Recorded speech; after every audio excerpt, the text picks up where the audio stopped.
So the subject that we have to start out tonight's stream is, are there too many TCGs? And I already saw a comment float by. Let me see if I can find it here. Sir, this isn't 1995-96 when TCGs magically appeared and disappeared within a few months. Yes, it is. It absolutely is. I remember what you're talking about, where tons of games like flowed through the game stores. There are tons of card games now, bro. They're just done through Kickstarters and other ways, so you don't see them in the same way flowing through the LGS, partially because LGS owners ain't willing to take a risk on as many. But there is like a constant flux of TCGs, man. Now, when it comes down to it, my position is this.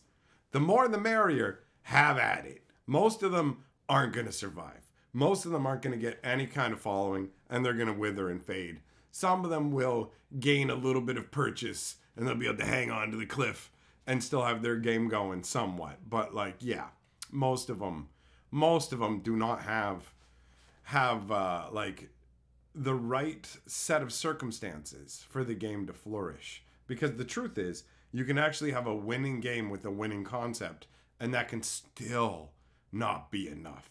Big properties try and get into the TCG world. Like, look at like World of Warcraft. Look at Warhammer. They recently did one, like a few years back. There's even big names have a hard time with this. It is not easy. Unity is still dropping. That's something. The whole Unity situation is something I thought would be worth covering on this channel. So I'll do a video on that, but I've just been busy working on the Magic lore and doing other things for the historian, all that. I do want to talk about the Unity stuff, though. It is a pretty wild scenario. What? Cool guy, there's a Tarzan and Ape Children TCG? I don't even know if that's real or not, because anything can be a TCG in this day and age, right? That's it. And Felonious T, let's be very clear. I'm not a brony, bro. I'm not a brony.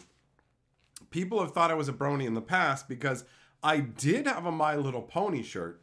I didn't know it was a My Little Pony shirt because it was in Japanese, and I got it at the game store. I went up to 401 Games, and I was trading a bunch of cards in, and sometimes when I'm there, I'll pick up something extra, like a little Pixel Pal or a t-shirt for the hell of it, right?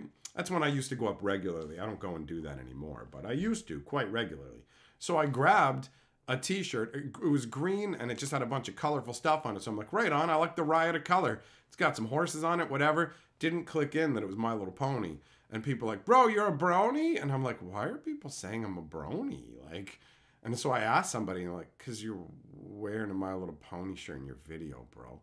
And I was like, oh, I must look like an idiot right now. It's like when I got a Deadpool hoodie, but I didn't think it was Deadpool. I thought it was Iron Man. So I came in my Deadpool hoodie, and I went, yo, check it out, I'm Iron Man. This was before the Deadpool movie, so I didn't know. And some kid was like, yo, that's Deadpool. And I was like, is it? Oh, okay. All right. Then I guess I'm Deadpool. So same kind of scenario, right? Loco, I agree with you, bro. It's a real uphill battle if you don't have any place in the actual game stores, right? But anyways, to return to the brony thing, just to be clear, I don't know anything about My Little Pony. Here are my notes from today. I didn't go from memory. I'm just a motherfucking professional. You know Leon? You know that assassin guy who takes people out and takes care of Natalie Portman, right? That's me. I'm the professional. I'm so good at what I do, I can tell you stuff that I learned 5 minutes ago, and you'll think I've known it my whole life. So people, I mean, some people who are actually bronies are already, when someone's like, you're a brony, I'm just like, wait until the real bronies get here, and then they start to get upset, right? Where they're like, yo, you said, what was it? Which one was it? Applejack. Yeah, that's the honesty one. He said, you had said that they represent honesty, but she broke a pinky swear promise. And I just wanted to be like, bro, just so you know, I read this all on a wiki like 5 minutes ago. So I have no idea how accurate it is. And there's no way I'm doing research that involves actually watching it. So I'm just going to go off what the wiki said. That's how we're going to do it. That's how we're going to do it. Kenneth, Star Wars had multiple you know what? Star Wars can eat my bag, bro. They made a stupid, terrible, awful game where it was like every card was a screenshot from the movie and every sentence of dialogue from the movie was made into a card. I'm not even exaggerating. That's what it was like. Every line of dialogue. Imagine Magic where you had to mill your opponent. Imagine you had to mill your opponent out through combat. That's Star Wars. It was the worst. It was the worst, bro. The worst. I hate it. Executioner, you'd like to take care of Portman? Jail that man. Officer, arrest him. Natalie Portman was 12 in that movie. You fell into my trap. You fell into my trap. I know what you mean by that. I know what you mean by that. You're on a list now. I'm gonna make internet videos about you. We caught a predator. Have a seat, executioner. An electric seat. Brrrr.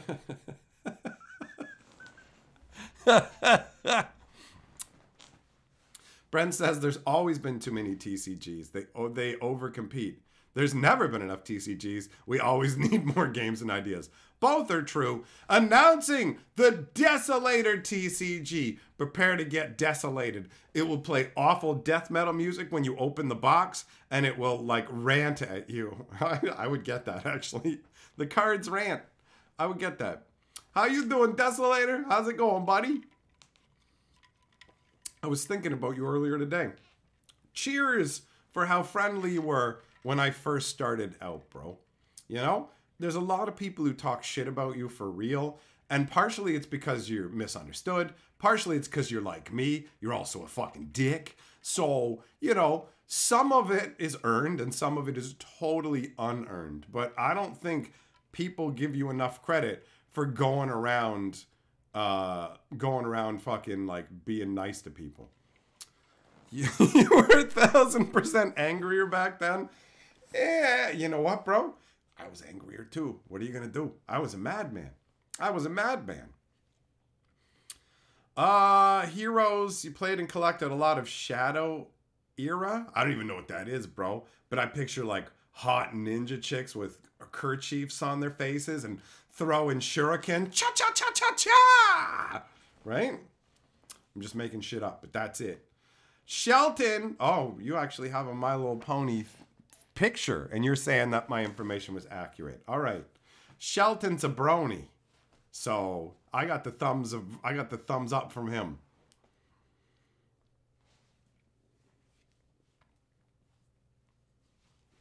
Felonious T, some of your friends loved the mid-90s Star Wars game, put tons of money into it, and it evaporated so fast.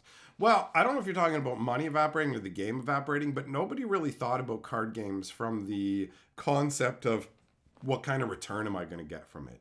This new era where people are like, yo, a new card game's coming out. Buy boxes of it because this is the alpha of it and it's going to be worth so much. And it's all insane. It wasn't like that back then. When a new card game came out, people would decide if they wanted to play it or not. They would lean into it, whatever they were going to do, you know, like Legend of the Five Rings, for example, I got into. And like people didn't buy boxes. It was they bought boxes, but they didn't buy them to sit on. There was none of this speculator stuff. It didn't exist. It wasn't a thing. People just played the games. Either they were good or good. Wait, either they're good or bad. The option wasn't they were good or good. That'd be a perfect world. Every card game being good. James P, you traded 5 Black Border Vaders for the beta Black Lotus you had back then? Well, I hope that you got the Lotus and not the Vaders, bro. But if it makes you feel any better, I traded a Time Walk for a box of Wyvern cards. Wyvern. Wyvern. Oh. Ian, I'm not counting online TCGs. They don't count. They don't count. I'm going to tell you a little secret about online TCGs. They're not TCGs. It's just a video game. It's just a video game. I enjoy the conceit of putting cards into it, but once you go digital, it's not really a card game anymore. It's a video game, especially if it only exists in the video game form. Like, for the purposes of this discussion, I'm talking about physical TCGs. If they have a digital component like Pokemon or Magic does, that's fine. But if they are pretty much entirely, like if it's a digital game only, it's not part of the discussion. And if it's a digital game that like we release some physical cards as a lark, also doesn't count for the purposes of this discussion, right? I don't consider those to be card games. They don't have to compete with other card games. They have to compete with other video games. You know what I mean? So, I mean, there's obviously going to be different scales of it, you know? Because the cards are basically just used as like a random ability generator for like particular games. Like, let's say Slay the Spire. It's a card game, right? In a way, but also it's not a card game. So, not a TCG, right? Meh. This is going to get into splitting hairs to a degree, but whatever. That's, for this discussion, we're talking about physical card games, not digital ones. Cool guy, more Dragon Dice. Bro, Dragon Dice sucked all the dicks. I remember when it came out, and everybody was hyped about it. Everybody was hyped about like Dragon Dice to the point where it had sold out in the store. I bought the last box of it, and like, you got to remember, I had almost no money, so I was very, very loath to spend the little that I did. So I got the last box of Dragon Dice through combining my allowance and trading Magic cards for it. And I played one game of it, rolled the dice, played it, and went, this is awful. I have to get out of this immediately. So I went, the store's out of Dragon Dice. I got the last box. Who wants it? Like, I was like, hot potato, get it out of my hands. I have never gotten in and out of a game faster in my life. Doomblade! Super Chat says, what about card games with a TV show or vice versa? Well, if it's a card game, it's a card game. So it doesn't matter. Like, Yu-Gi-Oh! And Pokemon, they're part of the discussion. I mean, if you want to talk about if there's too many TCGs, they definitely count, right? And you can see that other TCGs kind of want to ape what they're doing. Wait, can you see that properly? There we go. That's better. That's better. All right. So you've got Pokemon and Yugioh, which have established themselves with their shows for kids, and people love that, right? And I get it. Like, wow, I don't get it from the perspective that I think those are good shows. I don't. I would have loved it if there was a Magic the Gathering cartoon or whatever. I would have been all over it. So for the people who like that stuff, it's a win for them, right? It's like, hey, cool, you got a show. But like, it's hard to have that level of presence as an actual card game. And Yu-Gi-Oh! Is the only one that's actually based on a card game, right? Like, they play it in the game. And so they have these like douchebag things strapped to their arm. It's like the lamest shit. Like I think Pokemon is dumb and for kids. And I think Yu-Gi-Oh! Is dumb and for kids and is like ultra cringe. Now, I know very little about the game. Like, and very little about the show. I just know there's a douchebag with terrible hair who has a huge opinion of himself, who walks around with this goofbag crap strapped to his arm and walks up stuttering to people. It's time to do me, bro. Do me. Here's my one-eyed dragon, bro. It's look into it with your two blue eyes, right? And like, you're supposed to think that's cool. You walk around and actually fight with cards. That's fucking lame, bro. That's the lamest shit ever. You have actual cards that you stick into a dumb arm thing. Like, for real, that's hella dumb. The only way I'd be able to enjoy that is if I was a stupid little kid and started up with that and was like, wow, then maybe there'd be a chance, right? That's what it takes to get you into that. And that's fine. Everyone has different stuff that they grew up with. Yu-Gi-Oh! Didn't show up early enough for me. So, like, Magic is a kids card game, but Yu-Gi-Oh! And Pokemon are actual kids card games, right? And Yu-Gi-Oh! Is the worst card quality on earth. I cannot believe how bad the card quality is. Like, Buddy at the one game store I went to, he's like, do you have any idea how bad Yu-Gi-Oh card quality is? I said, nope. And he picked up a Yu-Gi-Oh card. He's like, watch this. And he just dropped it. He dropped it on the counter and the corner just went, dirt. And I was like, what the fuck? Let me see that card. And I started messing with the card. And I was like, yo, this is exactly, like, it is out of the cereal box level. Like, they're the cards you would get in a fucking cereal box. The low end. I remember some good, like, holographic cards with the craziness coming out of the boxes, but like Yu-Gi-Oh has the worst card quality on earth, bro. On earth. It's so bad. It's so bad. Japanese Yu-Gi-Oh cards have better quality than English ones. All right, fair enough. Fair enough. Yu-Gi-Oh cards are harder to make counterfeits. Yeah, trying to match that poor card quality. Yeah, Magic counterfeits, the proxies are way better than the actual quality of Magic cards. Like, for real, they look better, and it makes you angry. It makes you angry when you realize, yo, Wizards could legit, like, provide these at a better level. So one of the things that I judge card games on, obviously, is their card quality. Force of Will, man, their cards are, like, each card feels like it's fucking laminated. The backs are gorgeous. The cards are rugged. I rolled over one in my computer chair and I was like, oh no. And I picked it up and I was like, can't even fucking tell. You can't even tell I rolled over this in a chair, bro. Like, Force of Will, they had a good thing going. They had a good thing going, right? But they blew it. They blew it. They got super greedy. Like, for those of you who don't know how Force of Will works, is it's almost like Commander in one way, where you have to have a dude you build your deck around.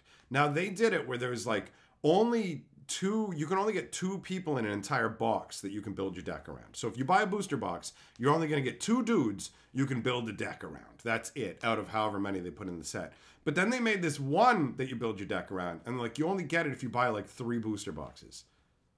And it's like, what? You've already made this a choke point. Like, what are you doing?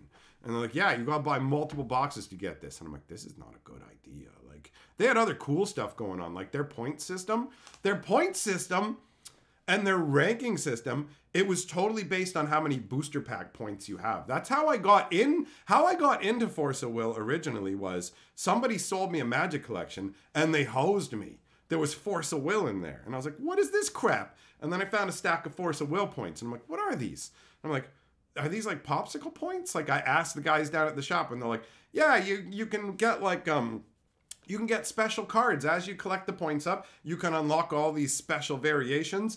And then there was also a ranking for the top 500 people in the world, right? Where it was like fighting for position. So I just went down there and started trading the Force of Will points off of people. I didn't care. Yo, you want this rare? Give me hundreds of your points there, bro. Whatever. Here you go, have them. I don't care. Like, I'm just mucking about. I played it, but I didn't care really about collecting.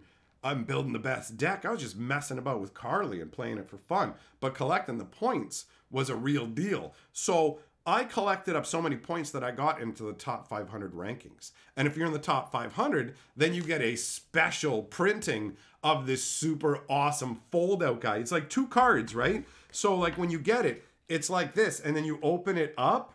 And then like, so you've got one side, flips the other side, and then turns into the mega uber version, right? So they had them numbered 1 to 500. And I was fighting for points to get up in the top rankings. And I got up to like 430. And then they were like, we have to recalibrate points. There's been a problem with the system or whatever. And then they recalibrated and actually got everything accurate. And I rocketed up the ranks to number 53. And by the time the rankings closed, I was ranked like 52. And they didn't use, like, that's what they use for their tournament system too. So I was ranked 52 in the world in Force of Will when I really hadn't played in any tournaments, right? And so I got that special card. I ended up hooking it up to somebody else who plays Force of Will and stayed in it when I got out of it. But, you know, whatever. People stopped playing it. There weren't many people playing it. I got out of it when they did their Ghost in the Shell set. Like, I give Magic way more slack than any other game. Like, for real, for real. It doesn't take nearly as much for me to go, I'm done with you, game, And like, you haven't built up the same level of memories. You're not special to me. I didn't play you with my friends when I was like a kid. None of that, you know? So they made a Ghost in the Shell set, and it was screenshots from the anime. So we went from like beautiful, like, do I have the box on my desk? Like, we went from like beautiful artwork like this, right? Like rich, colorful, awesome paintings into screenshots of garbage. And I just looked at it and got so mad. I got a whole booster box of it. I took a booster box off of the shop owner because I knew he was having a hard time moving it. I didn't know why he was having a hard time moving it, and I was into Force of Will. But that one box was so gross to me that I said, no, I guess I'm done. And then, like, the people who were playing Force of Will at the shop, it didn't take long before they hated the direction the game was going. And they started going, we're only playing with what we have, and we're making our own custom cards. We're done getting new stuff. And so one day I showed up, and there's only 2 of them left even playing. And so I just brought in my stuff that I had left, and I said, here you go, guys. Between the two of you, split it all. You guys can toss me $20 and you can have all this. And they're like, all this for $20? There's so much here. And I'm like, it's cool, enjoy it. I just need a token payment so that I'm fine with walking away. And that's what I did. They were tripping over themselves to give me the money because it was an amazing deal. I had some of the special, like, you can only mail in for them cards. And ultimately, Force of Will has survived and gone onwards. But the game, as far as I'm concerned, is dead. Just dead. Just dead.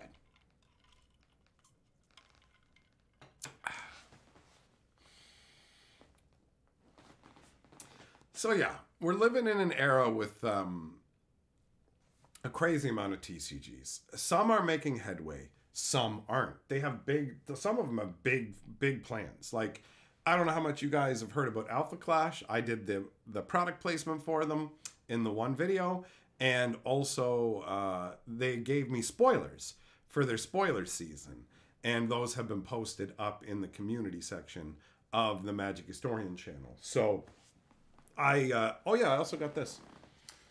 They also sent me out the novel to read. This is the pre-production version, so there may be some slight variations from the story that I have here and the finalized story.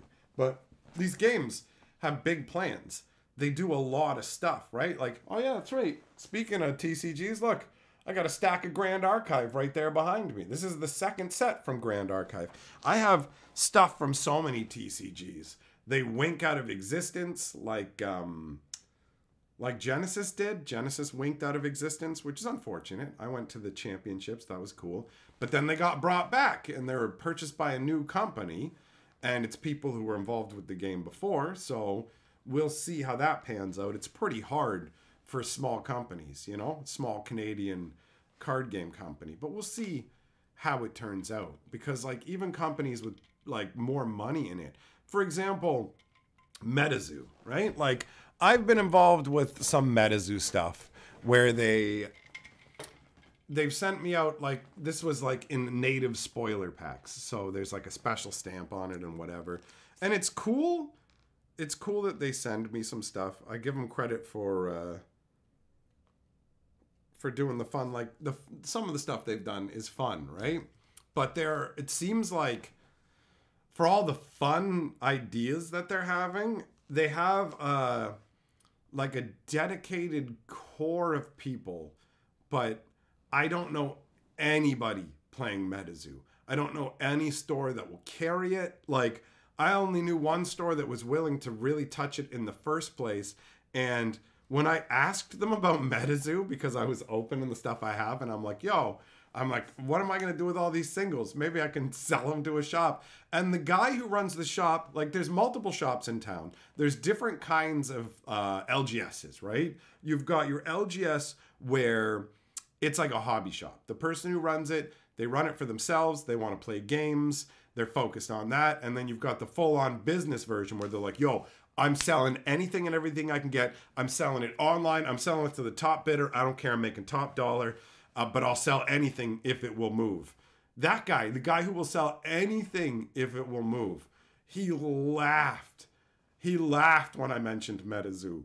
He's like, that game's a fucking scam, bro. That's garbage. That is absolute garbage. No. I bought some of that. I got rid of it so fast, I'll never touch it again, right? So MetaZoo, though, they just made a deal with like Hello Kitty. Now I have no idea where the overlap between Hello Kitty and MetaZoo is, because it's like, yo, you like Bigfoot and the Loch Ness Monster? Here's Hello Kitty. But I also don't know how big the Hello Kitty segment is, or even what's going on. So TCGs are crazy now. They're everywhere, and there's so many different ones. Tom, you and your buddy still play Warlord? The only thing I know about Warlord is I have 2 unopened boosters of it. I have some dead TCG booster packs, and sometimes we play dead TCG Plinko. I actually considered doing it tonight, but I decided instead to just discuss TCGs. So I don't know anything about Warlord or a revival of it. Like, there's so much going on in the card game world that it's impossible for me to know everything. Hell, just keeping up with Magic takes all my time, it feels like, right? Francois! Bro, you know what? I absolutely get what you're talking about. Before Lorcana showed up, you had a rule of 2. Lorcana's strong enough that you felt like you didn't need to apply the rule of 2. But I get what you're saying. I didn't have an exact concrete rule of 2. I had the rule of survive. Basically, like, I had played so many TCGs over the years that it's like one of them war movies, and I'm just this grizzled veteran in the trenches, and the new TCG shows up, and he's like, hi, and it's like, don't tell me your name. You can tell me your name if you survive, all right? You'll be dead in 4 seconds. I don't need to waste the brain space on it. It's that kind of a thing. So it's like, show me you have life. That's like, I only got into Force of Will because people have been playing it for a while, right? So I feel you on that vibe. You want signs that it's going to be worth your time, because it's easy to get burned in the TCG world. Juggle 'em, yeah, I like that idea. Magic packs that come with actual stickers, not like the stickers that they put in to be used for Unfinity, but just stickers of the actual, like, gorgeous Magic artwork, you know? Art cards that you could peel off as stickers. That's a winner. That's a winner. You can either keep it as an art card or peel the front off as like a sticker. I like that. I mean, they clearly can print sticker cards, right? So it's not that far-fetched. Millmaster, biggest LGS around here, just did a vintage cube tournament for an unlimited MOX. Nice. That's a good prize. That's a good prize. Oni, I have a sealed vampire starter deck, bro. It's gonna get opened at some point. Or did we open it? Do I still have it? Was it PAX that we opened? I might be misremembering. I see a deck in there. Is that Austin Powers? Nope. Oh no, it is. Yeah. It is a vampire deck. I've got multiple dead TCGs, but right there, still sealed. That'll get opened at some point in some random stream.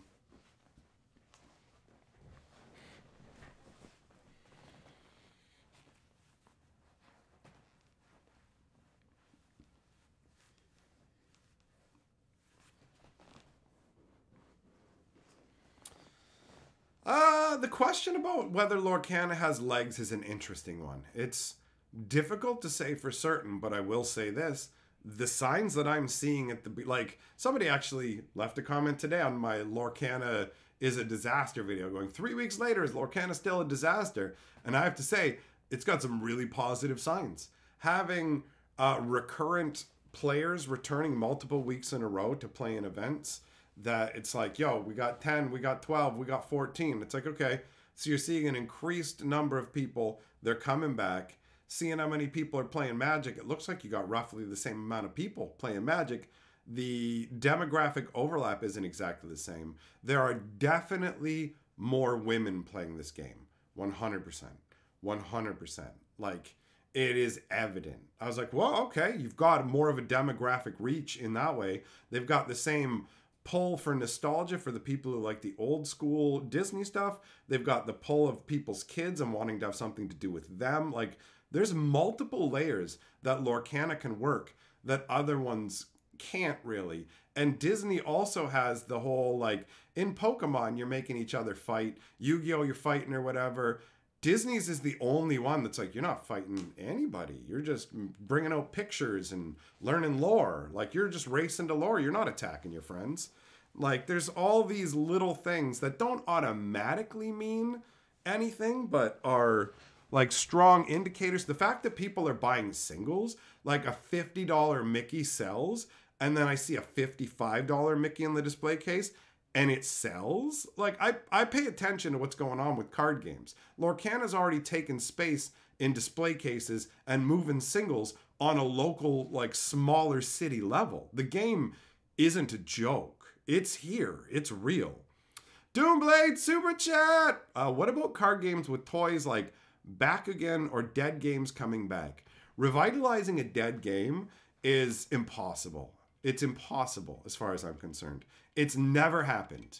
It's like it's not a thing. It's not a thing. Like, you can try a different version. Look, we've done a new Dragon Ball card game. Let's try with this one. But like, picking up the old one and bringing it back, it failed for a reason. It died for a reason. It's never going to come back and be a thing. You may be able to get the people who are nostalgia for it to buy it, but it's never going to be a thing like it was. It's not like Legend of the Five Rings. Like, oh, you get it coming back and get people playing it. It's not going to be as big as it was. It's not going to be the same. So I don't think that old games can ever be resurrected. I don't think that's possible.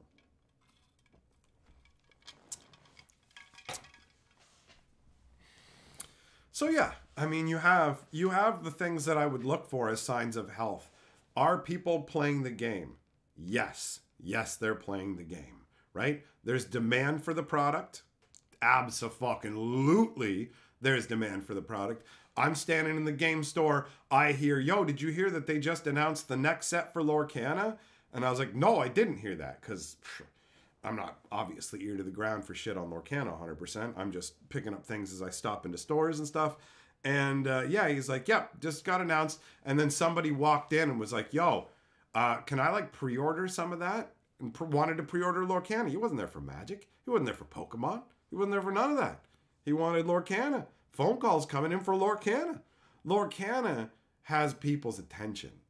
It is something right now. Whether it can continue to be something that's a big question. There's a lot of elements that go into a game's success.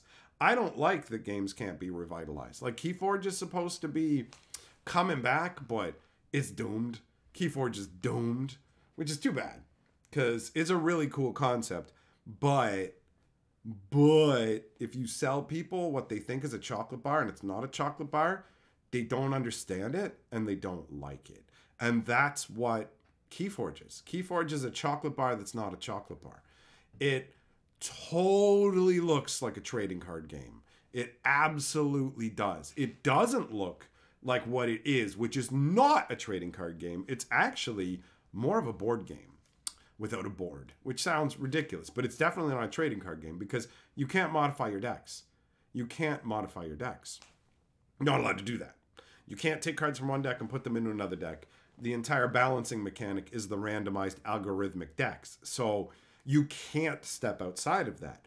But every card game that everybody's ever played allows you to intermatch the pieces. So this isn't a trading card game. It's a unique deck game, but it looks exactly like a trading card game. 100%, right?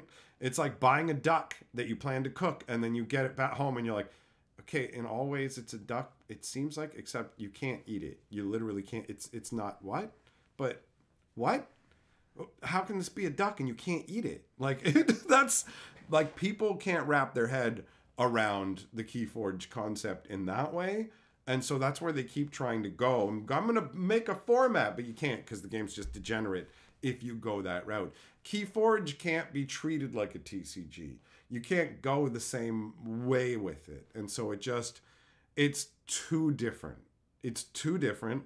And that's what stops its mass adoption. I love it as a concept, right? And it's what Richard Garfield originally intended for limited Magic the Gathering to be like. But the technology to make it happen didn't exist then. So I don't know. It's pretty crazy. James P, do I think Marvel or Star Wars could come to Lorcana? I mean, if Lorcana survives long enough, I can't see why Disney wouldn't license whatever properties to... Like, Ravensburger is the one that has a license from Disney, right? So if they're doing it right and Disney's making their money, unless Disney themselves wants to directly make a competing card game and shut them down, then yeah, any properties they own could theoretically... Like, what's to stop Lorcana from branching out into all of that if they think they can milk it? Who knows? Who knows how jarring people will find that? It's already a mishmash of Disney properties, so I guess you'll have to wait and see.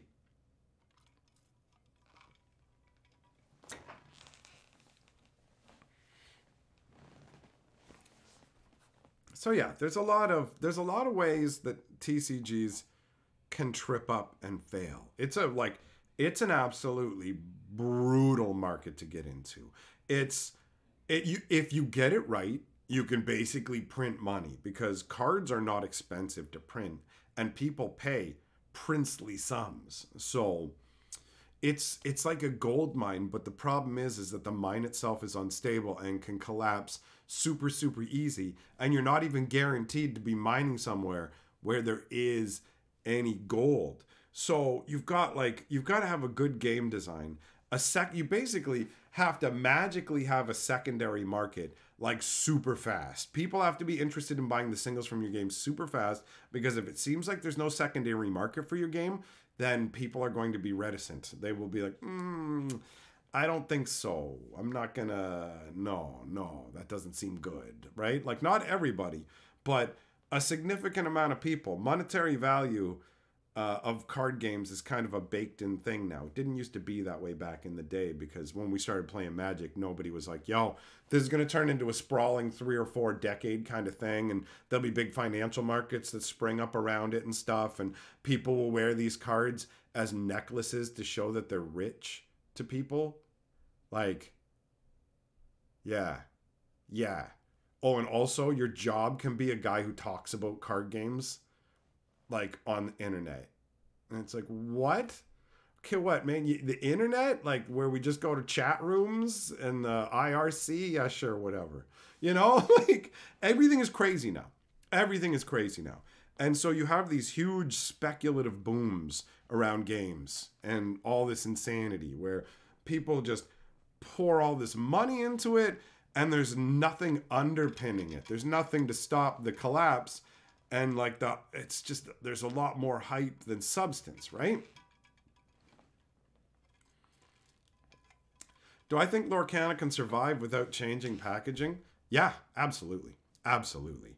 Let's be very real. When it comes down to that sort of stuff, it's not that fucking frequent. It's not like somebody's going to come in and buy every box of Lorcana and scam every pack out of them and all this kind of thing. So ultimately, I think it's really stupid of them to not have the plastic wrap on it, but that's not a thing any Lorcana player is talking about. Like, don't confuse the hyper-focused, insane nature of online discussion about card games with reality. Because reality is where people just buy boxes of product and just open it and enjoy it. They don't give a shit. They don't give a shit. They're not thinking about the security wrap and do I have a tampered box or whatever else. And if a pack was missing from their box, they would either just shrug or they would just call up the company and be like, hey, there was a booster pack missing. And the company will just be like, all right, we'll mail you out a booster pack. Sorry about that. Like, I don't think the average consumer gives a fuck or is engaged enough to even realize it's a problem. I don't think the majority of, like, Lorcana players are aware of repack scams and shit like that. So I don't see it having any real effect in terms of stopping the fucking game from people playing it and whatever. But it's foolish not to incorporate plastic wrap, and I imagine they will going forwards.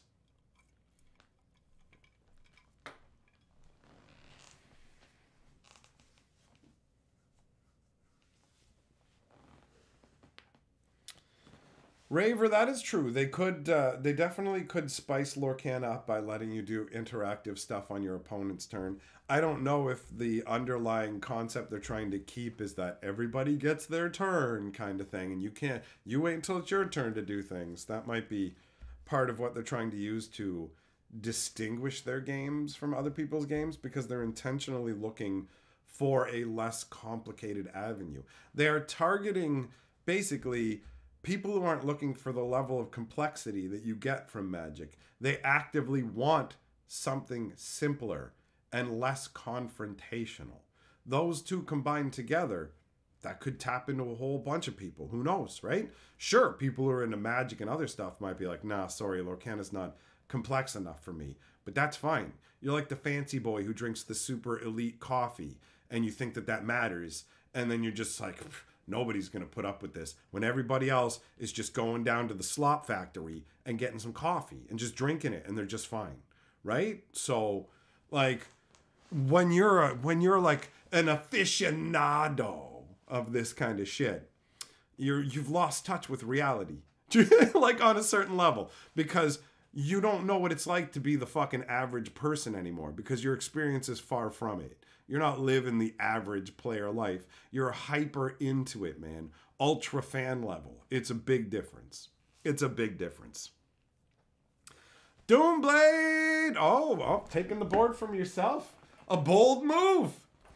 I think that new games are ruined because of Magic, because everyone worries about the long term of a game instead of supporting it while it's there and hoping it turns into the next Magic. That's true too. And a lot of people stand back and are like, I'm not getting in on that unless it proves itself. I'm in that group, man. I'm absolutely in that group. I'm like, show me that it's worth it to get into you, and then I'll get into it.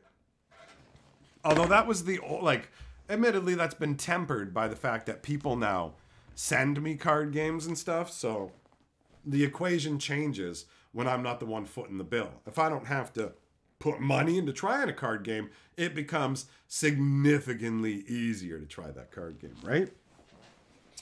Makes that much simpler.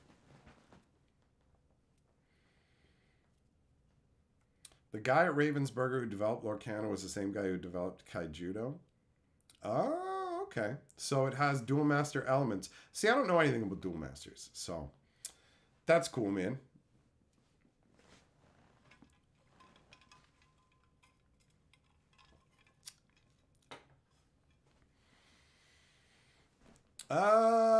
Millmaster, yeah. If they flood the market with Lorcana, that's when we'll see where the actual intersection of demand and prices is, right?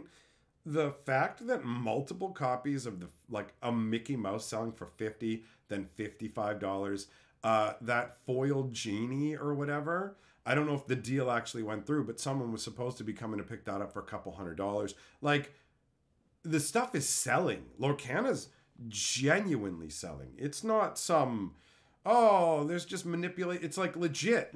I have asked random people who've come in to get Lorcana. There's tons of couples playing it too. Tons. There's a lot more ladies. Wizards wants to tap into the ladies market. They can take a cue from Lorcana because Lorcana definitely has a stronger demographic shift compared to a lot of card games, right? So if they provide the right mix of elements going forwards, anything's possible, man. They could stick around, but I'm not going to stick around. Well, I mean, I'll be right back. I'm going to get some more root beer, though. I got to top up my root beer. Rasolioli, remember Anna Mayhem? Why? Oh, no, you know what? I don't actually think I saw that. I don't remember those. I don't remember those.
stretching out weird groin muscles and stuff. I don't like it.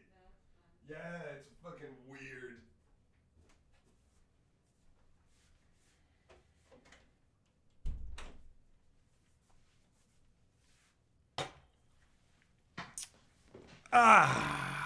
All right.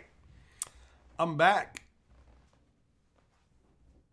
Imagine how much rare Mickey cards and other princesses will be worth in a decade, probably. Probability says 0. Totally. Betting man, and I don't take bets, like I don't like losing money, so no, I wouldn't actually bet, but if I was theoretically betting, it would be like, these are 0. They'll be worth like $0 in 10 years down the road. Yeah. The chances that Lorcana's actually gonna make it are pretty slim. 10 years? I doubt it. It's probably forgotten bulk garbage by then. It's probably like the equivalent. Well, I shouldn't say the equivalent of this, because Lorcana came in with a splash. Let's be very real. Lorcana made a big splash, but if we're talking like value of whatever, nah, man, just some random playing cards from games, it's not gonna be jack. There's like almost no chance of that. It's theoretically possible, but highly improbable. The odds are so against it.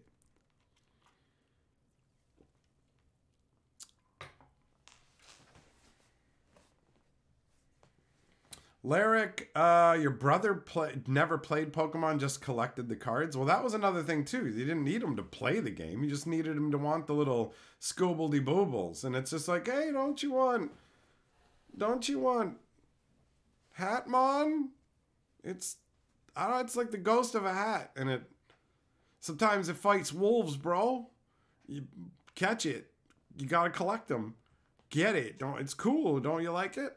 Like, that's just, they made it everything into Pokemon. Like, you could just start making jokes about what are Pokemon, and then you'll find out you're right. And it's like, what? That's a thing now too. Because, like, everything is. From, like, tiny little weird things to, like, entire weirdo palm trees. And also mutant humans that, like, morphed into psychic ducks, I think it is. And then there's some that are actually human ghosts, and you capture them, and you're like, but is that a Pokemon? It's a human ghost, bro. Like, how do you not have an existential crisis at all? What kind of weird sociopath do you gotta be to just be like, yo, man, like, not only do I do this world's version of, like, animal pit fighting. Like, remember when they used to make pit bulls fight bears? Not only do I do that, but I have, like, legit human ghosts, like, under my command. And it's like, is this for real? Scorba guys, gotta look longer term, like 1,000 years. Oh, in 1,000 years, that Mickey is worth $8,000, bro. In 1,000 years, it's $8,000. I guarantee it. Right? 100%. That's how that on that long a time scale, it's bank. If you're investing for 1,000-year time scale, then Lorcana is your best bet. But if you're thinking like 100 years or less, Lorcana is not a winner. You don't want to go that route. Phoenix Rising says Lorcana won't need to be here in 10 years. All IPs will be Magic cards. There you go. All IPs. I mean, he's not wrong. It's all everything is Magic. It's all Wankershim. You know, that's the deal. It's always been Wankershim. Brent, you backed sorcery because you believe. You still sold 4 alpha cases at the height and will probably sell your 5th even though it's cooled down. I mean, how can you not, bro? If I got a bunch of sorcery or whatever, and like if I bought any card game and had a bunch of boxes of it, and the market was just piping hot and people were paying the dumbest prices on earth, I'd be like, yeah, here you go. I'm sorry, did you say you're paying $800 for this box that is not worth $800? Yeah, here you go. I don't need to open it that bad. Just give it a little bit of time, man. Stuff's going to be around. Or the game's going to be dead. Those are your 2 options. You realize that, right?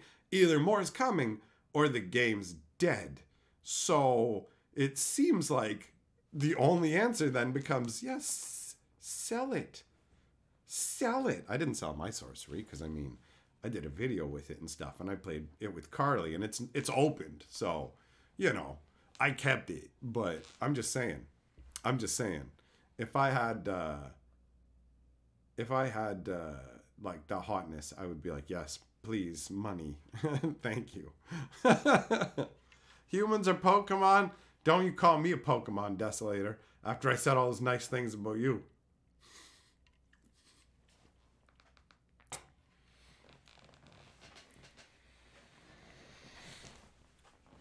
Phoenix Rising saying Medizu was a Ponzi scheme. Bro, did you know what they got? They're doing Hello Kitty. They're still around. He actually, Phoenix Rising, he's the one who he introduced me to Medizu. Here's what he did. He's like, here you go. I got you booster packs of this terrible game. You can make fun of it. You can make fun of it in a live stream. You can make fun of it in a live stream. That was the entire introduction to it. He was like, this is terrible. This is terrible. And yeah, I didn't hear anybody in person say anything positive about the game. Only online. But whatever. I checked it out. I played it some. It's all right. It's got some goofy aspects that I like. I don't hate the game, but it does feel like the company is just running all over the place doing crazy stuff, and I have no idea how sustainable it is when nobody seems to want to stock their product. That seems to be a big issue. Phoenix Rising says, I'm a brand ambassador for Medizu. Here, try this terrible game. I bought some packs for you. That's funny. Rosolio says, Medizu is living in Rudy's basement.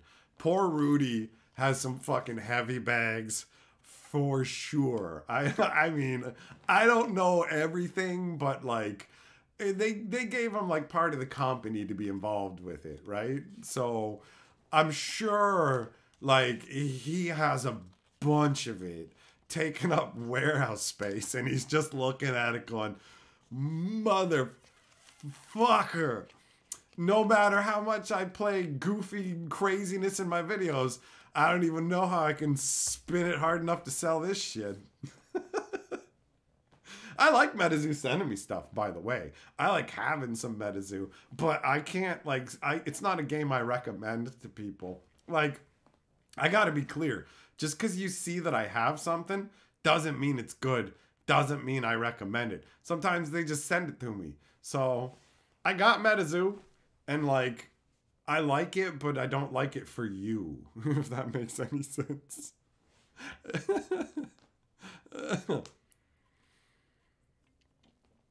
Do I like any non-TCG games? DFM, I do. I do, man. I like all kinds of different games. Like awesome board games like Talisman. Other games with cards. There's been a number that I've played down through the years. I'm trying to remember this one mob-based one where you would go on the lam and they had, I think it was like Family Business or something like that.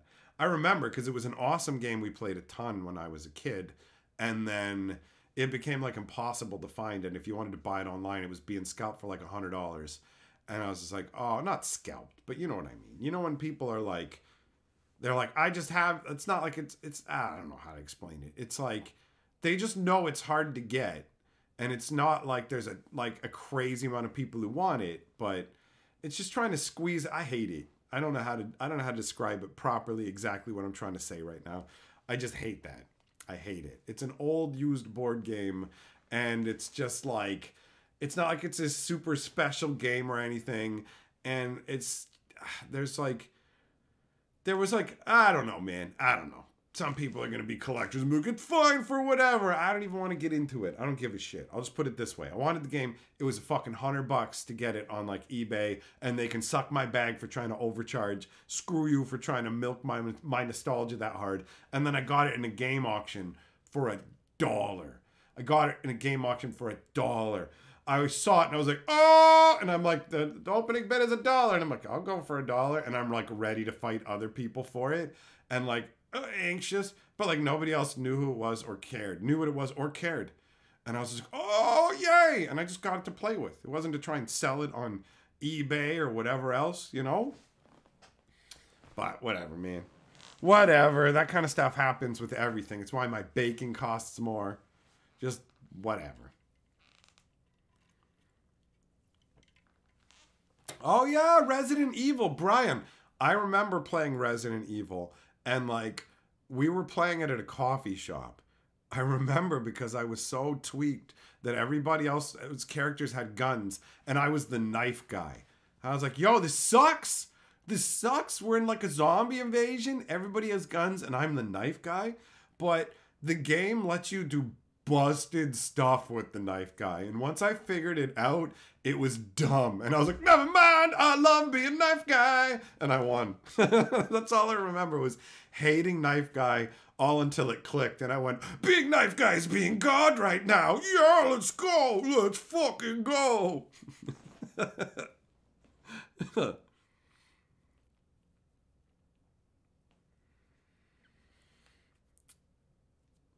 Heroescape. Yeah, I remember Heroescape. That game was cool. Settlers of Catan, that's a good one. Yep. If you've ever played Quarriors, love Quarriors. That game's dope.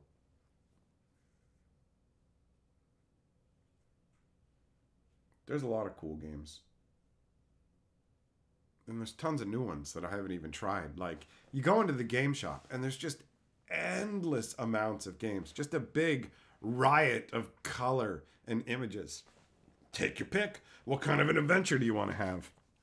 Sometimes it's gonna suck. Like escape room games, man. Thumbs down.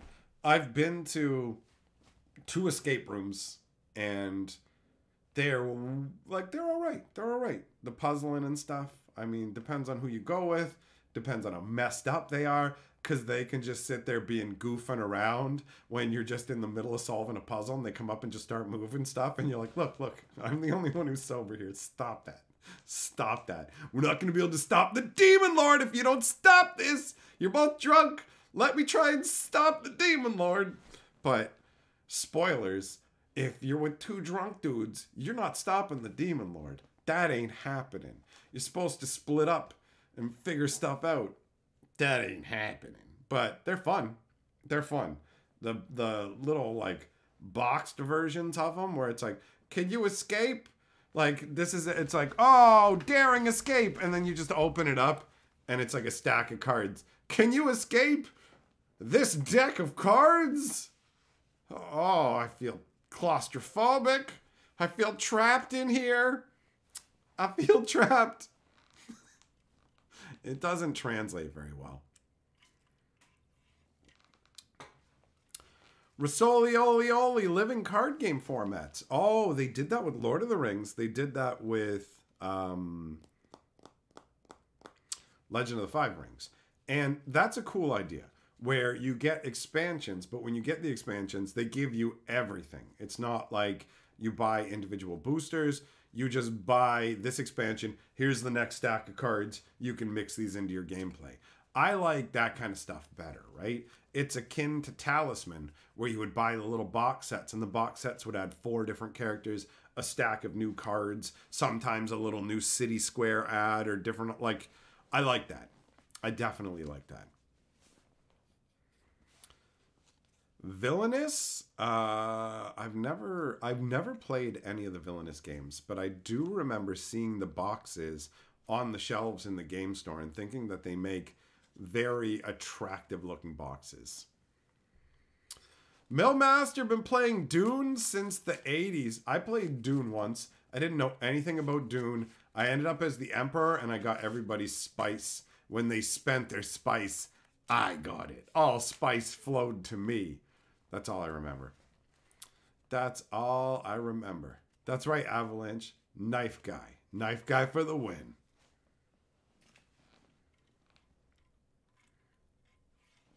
I played some Zombie Dice. That game's alright. That one's alright. I don't really care about it one way or the other, but it wasn't like I disliked it when I was playing it.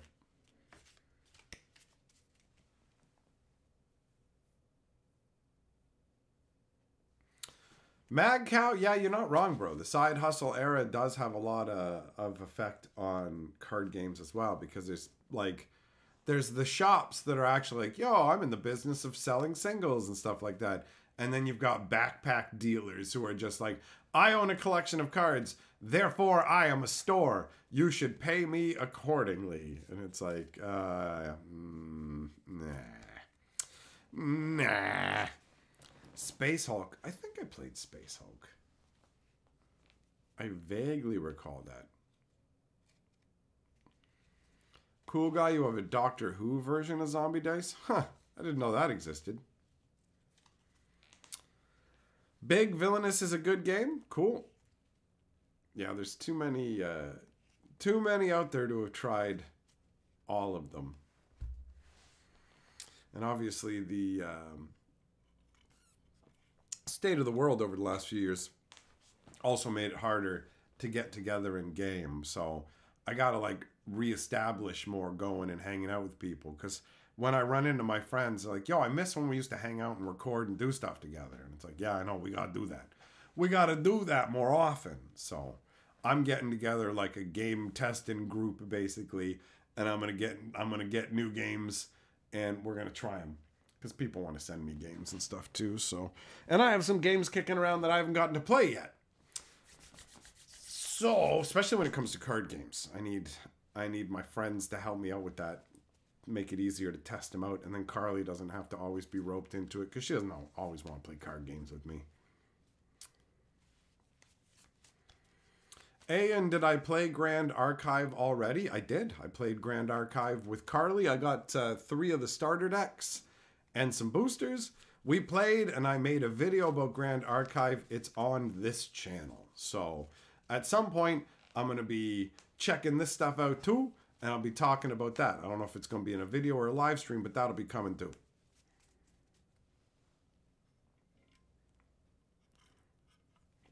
Marvel Champions. Is that Snap game, or is that a physical card game?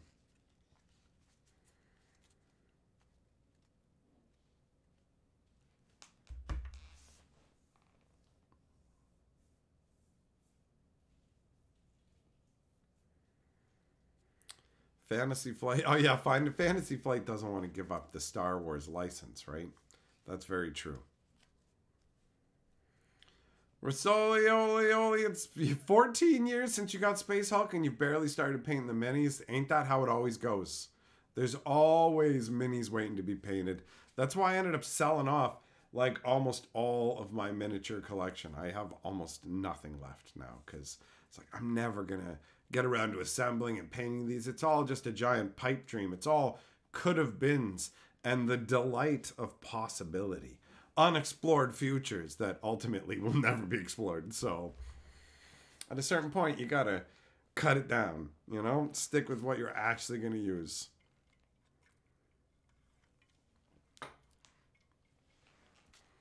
Stretchy, you remember playing Doomtown? Friends played the, yeah, you guys play it for like a 3 or 4 month stretch, and then the game just disappears, right? And there was Vampire, there was Rage, there was Shadow Fist, there was Legend of the Five Rings, although that one had a little bit more staying power.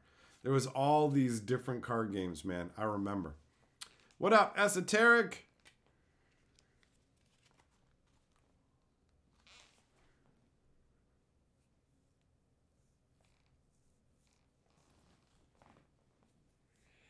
So yeah, at this juncture, Lorcana is clearly the new hotness. It's the one everyone's got their eye on. Time will tell, you know. Give it a few months, let the supply chain kinks sort themselves out and the hose go full blast, and we'll see where things settle. But Lorcana definitely has a bunch of potential. Towns, we talk about battle cards, the scratch off cards? Nope. Not yet. Not ever.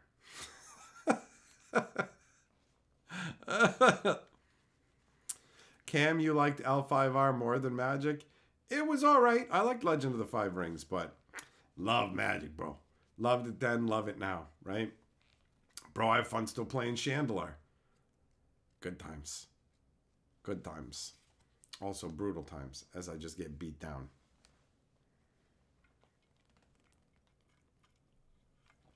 I had, with Legend of the Five Rings, I actually had like that Imperial membership where they would send you clan letters and special promos. I loved getting those packages in the mail. Getting mail is fun, you know? It's like, oh, like I remember the old Nintendo Powers coming in the mail, and I couldn't wait to read those. And for 1 year, I had loot crates. And I really liked them until the end when they started to become very disappointing with what they put in them. But just the surprise, it's a lot of fun. I really dig that.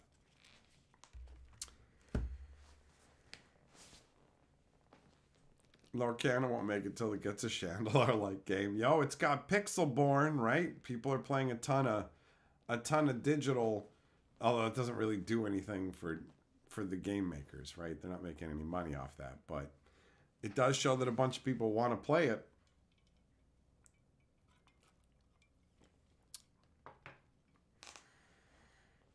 MG, you think Flesh and Blood or Lorcana will supplant Yu-Gi-Oh? Oh, you must have more faith in Flesh and Blood than I do. I don't think Flesh and Blood's going to be like a big game ever. I think that they'll probably be able to keep a decent following the same way like Force of Will or Weeb Schwarz has, but like becoming big, I don't see it happening. I don't see it happening. It doesn't seem likely to me, right? So, Lorcana, I'd say Lorcana has a better chance. Lorcana is like, I mean, the property, there's a huge difference. Flesh and Blood is, there was a big bubble around it where everyone got hubbubby, and it's just, like, the gameplay concept is solid. The whole, like, we're going to slug it out, duel it, start strong, and get weaker. That's a cool concept. I like that. But I don't think that the game is going to have the level of appeal that it needs to make it up there. Right?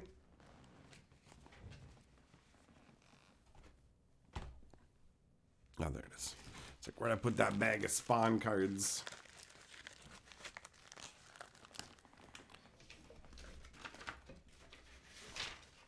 Yeah, Cam, I loved the Imperial Assembly stuff. It was great, bro. It was great.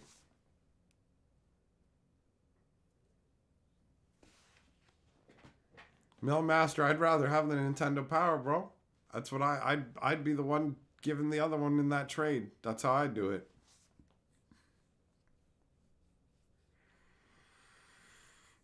Artorias, what other game are you going to play where tanks turn into ladies with big jugs, bro?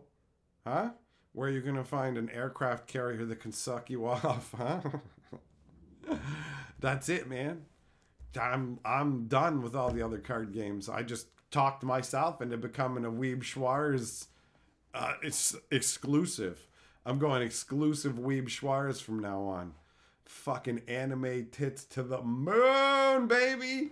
Right? Like, you got Aborizuki's chest bazookies, but she can't turn into a fucking panzer, right? What if I want a LARP that I'm having sex with Contra, right? I'm just saying. Magic won't give you that. Lorcana won't give you that, right? Best you can get is what? Little Mermaid? And then you're going to jail because she's too young for you. So, what are you gonna do? You gotta go over to Weeb Schwarz where the ladies are also combat artillery. I'm gonna find one that's an old like a lady and a Teenage Mutant Ninja Turtles Turtle in Time arcade machine.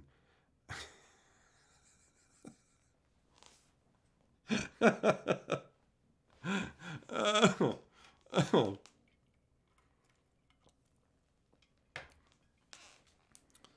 Did I see the prices on anime waifu prints of cards like Smothering Tithe? I didn't.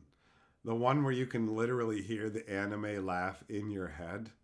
Like, for real, when I see the card, I can hear it. It's like, ugh. It's like, good job. You've encapsulated intolerableness in your artwork. Yeah, I haven't looked at the prices on that stuff.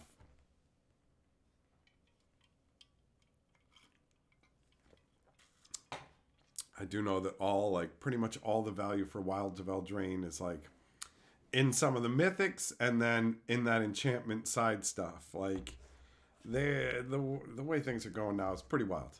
It's pretty wild with all these crazy amounts of side reprint things where every set has to kind of have like a bit of a master set in it. And it's like, you guys are really milking this reprints from every bajillion angles thing, aren't you?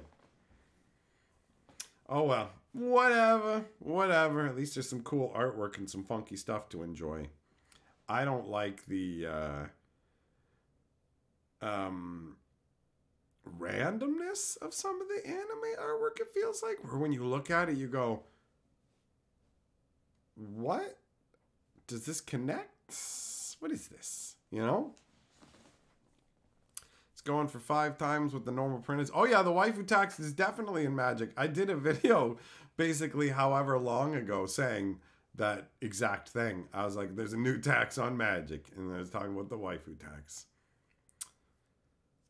Jess, a hot dog. Yes, I already had it for dinner. Nate, you had an almost complete 90s Nintendo Power collection. Got ruined in 2012 and had to throw them out. 6 months later, you saw it there going for on eBay and you were sick. Oh, man. It's crazy how all the stuff from before, like, it's like, oh, you have this? Well, oh, it's worth a bunch of money, because like a lot of these things got beat up or thrown away over the years. Magazines, all this kind of stuff, you know? Like, I want all the Inquests, Duelists, Scry magazines. There was tons of them, and now they're much harder to find, right? So, like, it's crazy how all that goes away. And what's that going to be like for kids and stuff? Like, they don't have magazines and a lot of the physical stuff. They just have the experience through, like, the digital. So it'll just be like nostalgia for old software, which will be readily preserved on the internet. So there won't be this, like, nostalgia saleability of these old things that have become scarce through just being used up. The world now is a more speculative, collectory, hold on to things kind of world, it feels like.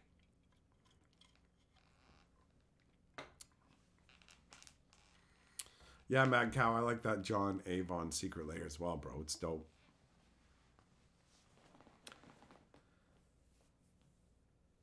Jess, you're having a grilled cheese. That's a good choice. That's a good choice. I can get behind that. Grilled cheeses are dope, man. We got this one kind of garlic bread the one time. I don't remember what it was called, but it had like garlic put into the actual bread. Like, not when you normally get garlic bread, it's like white bread that's got like garlic butter on it or whatever. But I'm talking about one of those hipstery breads where like, check it out, we got 14 seeds for your butthole and your heart, and you're a good guy for the planet for eating it too. You know, that kind of bread where it's just like, you look at it and you're like, okay, all right, it's weird chunk bread, right? But it had garlic in it too. And it made amazing grilled cheeses. Like, amazing. You don't even mind that it's got those weird little seeds that get stuck and you crunch on them. You're like, okay, I don't need this. I don't need this.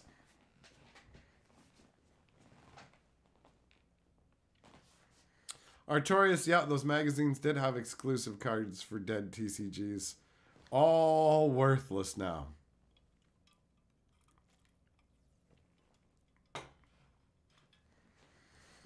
Roof leak. Oh, the universe took away your Nintendo powers, man. They took the power away. I remember collecting those. I don't think I had anywhere near a full set, but I remember like getting them from the beginning. I remember when you would get like you could get like a free copy of Legend of Zelda by signing up for Nintendo Power. They would just mail you that, or Dragon Warrior. Man, it was like a million years ago.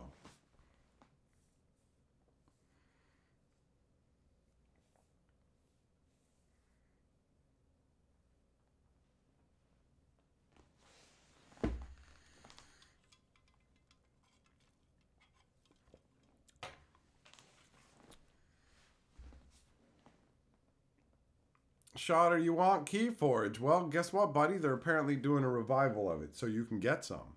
You can absolutely get some. MG, you just read magazines about Pokemon, and that's how you found out about Magic? Pokemon and Yu-Gi-Oh! Are a gateway drug that lead to Magic the Gathering. Cool guy, you got Dragon Warrior with your Nintendo Power sub? Yeah, good choice. Good choice. Yeah, there was the one Dragon Warrior, 3 or 4. where you could bring the stuff you got out in battle back and sell it as like a merchant as well. I loved that. I loved it. So awesome. A lot of dope games over the years. Some Phantasy Star. I remember playing that on the Genesis.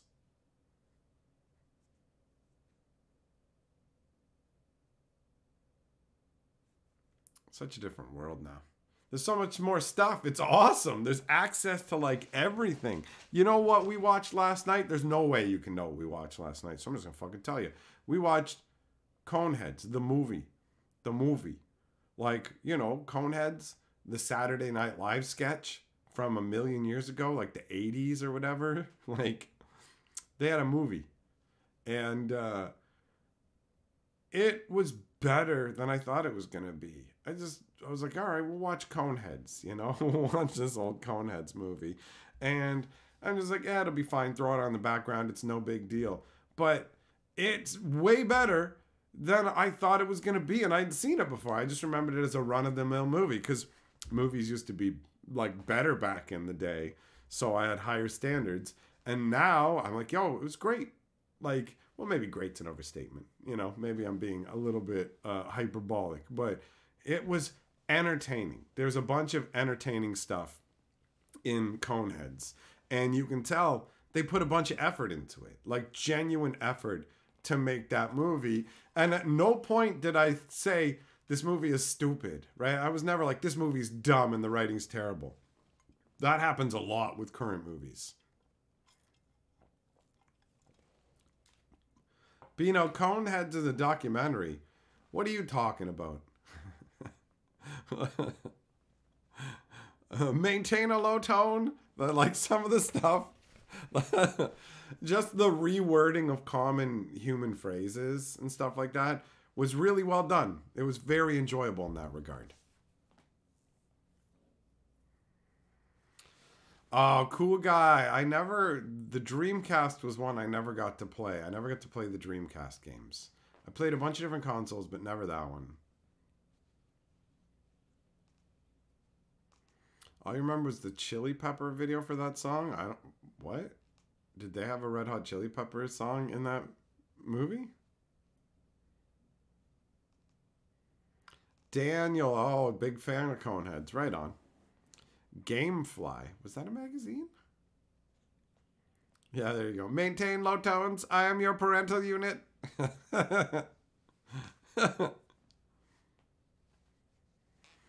Cam, we have declined so much. I mean, the movies they put out in theaters and stuff, a lot of it is so bad. What was the last one we went to see in the theaters? Oh, no, that was Guardians of the Galaxy 3, which was fun. And that one was good. I enjoyed that. The one before that, I think, was Black Adam. That was terrible. I like going to the movies. I like going to the movies now because you can get your own little booth. For a couple bucks more, you can get a booth with your own little walls, and you get to sit in a reclining chair that heats up. And it's like, yeah, man, this is chill. I like this vibe. It makes me want to go to the movies more. But there has to be movies worth seeing. That's the problem. And most of them aren't worth seeing, and I don't want to go and watch Oppenheimer in the theater. I don't care enough to go and watch a movie like that in the theater. I expect it to be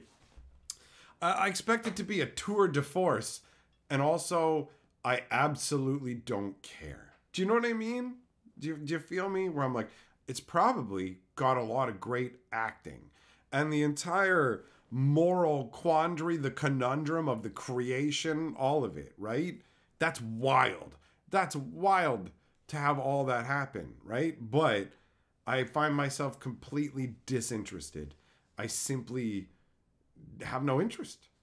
That's it when it comes to that. So I don't know. What am I going to do? Go watch Barbie? I don't think so. So there's nothing in the theater right now that's calling to me that I can think of. Carly, oh, you got a Chandelar overlay. I like, sweet. She's building me an overlay for my Chandelar playthroughs. What up, Chris B? Dreamcast was good, but the laser reader died on them. Oh, that sucks. I mean, if it can't play the games, that's terrible.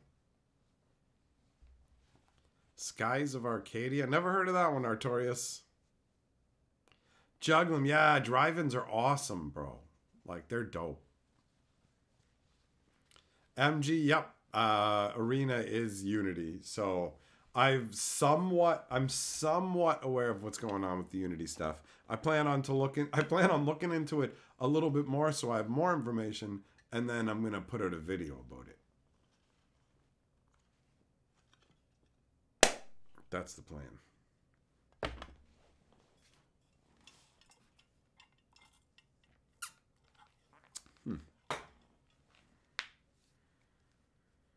So yeah, the Coneheads movie was better than I thought it was gonna be, because a lot of the Saturday Night Live movies didn't turn out very well. Like, didn't they make?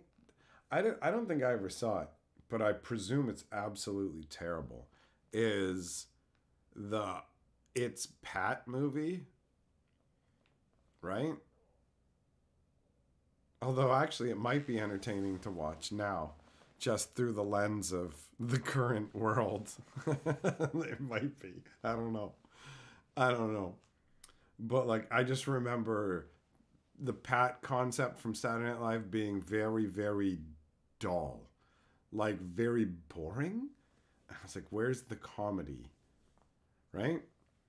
But sometimes they make entertaining ones. I thought Ladies Man was a lot of fun. That movie's funny, from what I remember. Will Ferrell's pretty ridiculous in it. The Roxbury Twins one was rough. Yep, that was rough. That was a bad movie. I watched it all the way through, though. I can remember some parts of it, too. They're, like, disappointing their dad and stuff. That's the thinnest of concepts to turn into a movie, for real. Like, just two club douchebags who harass ladies. And that's it. But you also have to keep it, like, basically PG. So it was just terrible.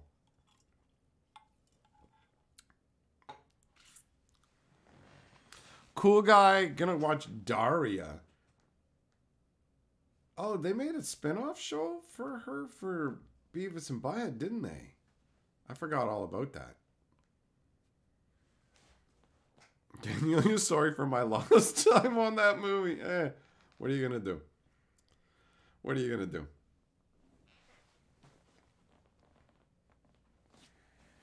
So yeah, that's a pretty thin premise for a movie, man.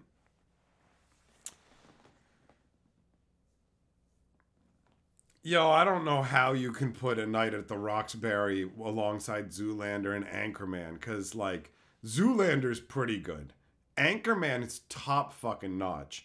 And Roxbury is, like, C to D class, bro. 100%. Like, you can't try and lump Roxbury in with fucking Anchorman, bro.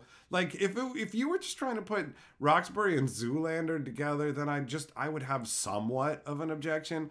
But Anchorman? No. Come on, man. Come on. No. That's what they call, like, a guilty pleasure or whatever, where you gotta realize that's a you thing, man. 'Cause that movie is not good. It's not good. It really ain't. You're allowed to like not good movies. I like not good movies, but for real, that is Whereas Zoolander is entertaining and Anchorman is fucking excellent. That shit is hilarious. 60% of the time, it works every time. You know? It's amazing. It's amazing. There's so much in that movie that is fucking fantastic. Like, Anchorman is a classic. That shit's hilarious. Speaking of hilarious movies you may not have seen, Popstar Never Stop Never Stopping is a hilarious movie that a lot of people don't know about. And it's absolutely worth watching. It's fucking funny.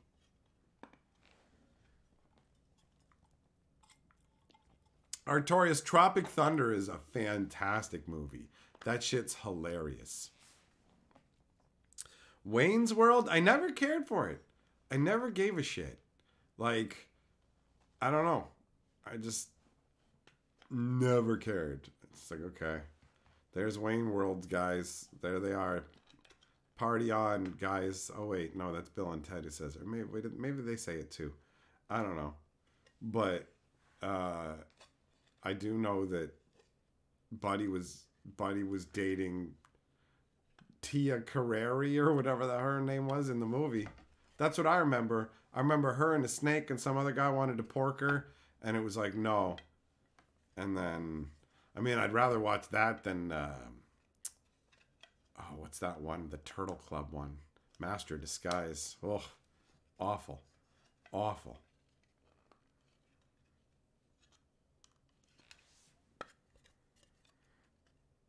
Error, you like the Masters of the Universe movie? I think I saw that in the theater, bro. Like, I loved He-Man as a kid. I thought He-Man was dope. I'm like, yeah, let's go. Let's go.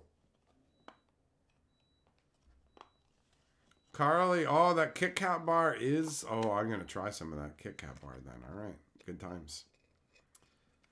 Billy Madison and Happy Gilmore are fun movies. I like both of those. I like Happy Gilmore more. That one's fun. There's a lot of awesome movies out there. Anchorman 2 is not, it's not nearly as good as the first one, right? Like the first one is memorable. How are you even supposed to follow that up too? When you do something that well, how are you supposed to follow it up? But there's always going to be new movies. They're always going to try and follow stuff up. Remember, Weekend at Bernie's got Weekend at Bernie's 2. That should have been impossible. It's like Bernie died in the first one. He's dead now. And he's hella dead at the end. And they're like, don't worry, fucking voodoo, bitch. And it's like, oh. All right, then. And yeah.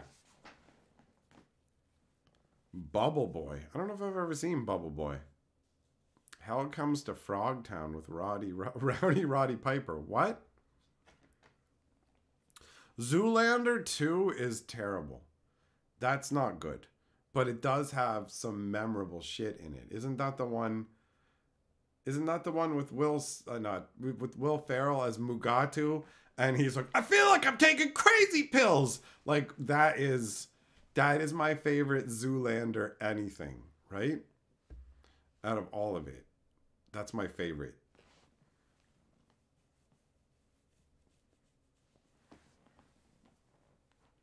Yeah, right, Chris. He was fucking dead halfway through the movie, bro. And then, like, at the end of the movie, he had been dead for a long time. So at the beginning of the second movie, they're just like, he's already hella dead, but it's okay because voodoo brings him back. It's insane. Juggle him, you dunk Kit Kats in peanut butter. Yeah, that is a bad habit. Calm it down. You're already eating a fucking chocolate bar, dude. Relax, man. Relax. That's already so crazy. Mystery Men. That name sounds familiar, but it doesn't mean anything to me. What up, Alan?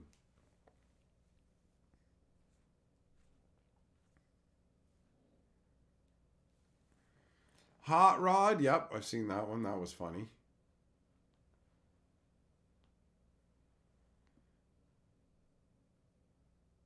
Grandma's Boy is good.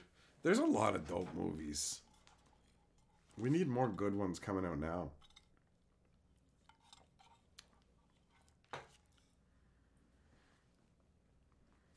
All right, what is... Now you got me curious. What is Mystery Men?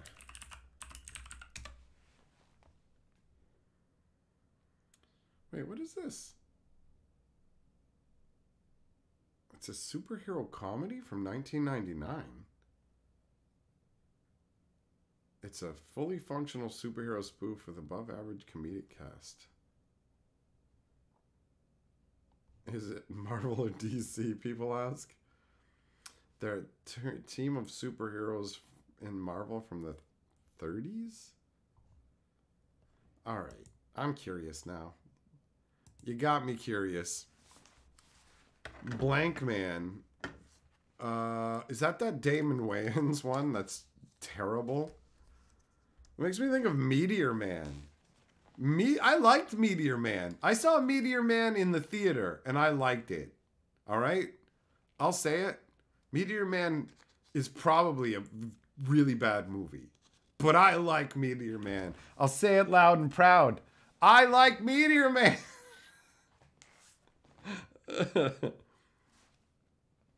All right, Mystery Men. I gotta write this one down because I'm gonna check it out.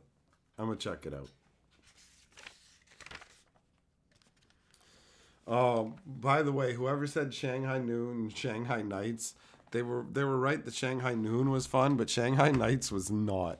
Shanghai Nights sucked, dude. It sucked.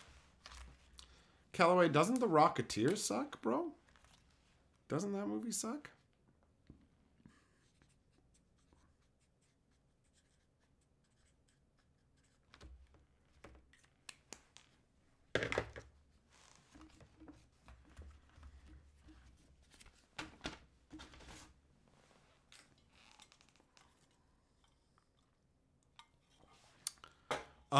Was you a cool guy? That's right, you mentioned them. You mentioned them because you're talking about nobody being in the theater. Well, you know what?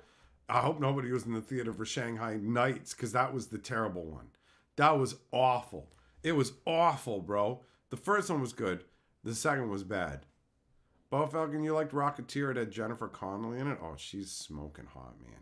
I remember like her in the movies back in the day. And then you see her in Battle Angel Alita and you're like, you're still crazy hot. Like, she's fucking smoking, man.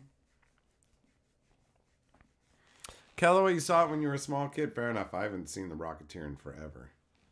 I just remember thinking it's not good. But I can't remember a thing about it. Artorias, unpopular opinion, you like the Will Smith Wild Wild West. Oh, Wild Wild West. Oh, Wild Wild West. Oh, yeah, that's some hammy ridiculousness. That's funny.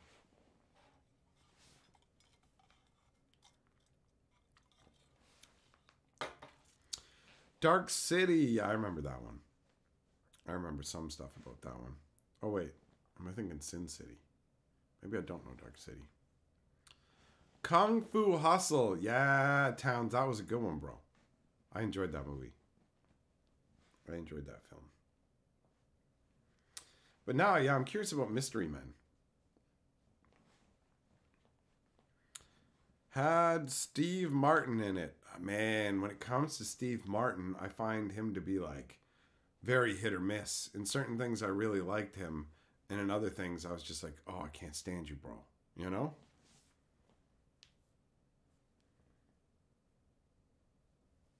Towns, I didn't actually like that one, bro. I didn't enjoy that one. Talladega Nights, oh, Legend of Ricky Bobby. That shit's awesome. I hope you have a son, a strong, beautiful son. I hope that he has his legs taken away from him. Don't you put that evil on me. Like, oh man, the acting is so good. And like, don't you stick that knife in your leg. And then he just stabs himself in the fucking leg. Oh, I love it. I fucking love it. Buddy fucking steals his wife and then calls him from his fucking mansion saying like, I'm afraid, there's ghosts and stuff. And like, come on, man, we're still friends. It's amazing. It's fucking amazing. Those two guys are great together. Fucking John and Will make a great combination. 100%. 100%. Shit's great. Oh, yeah, it's good times.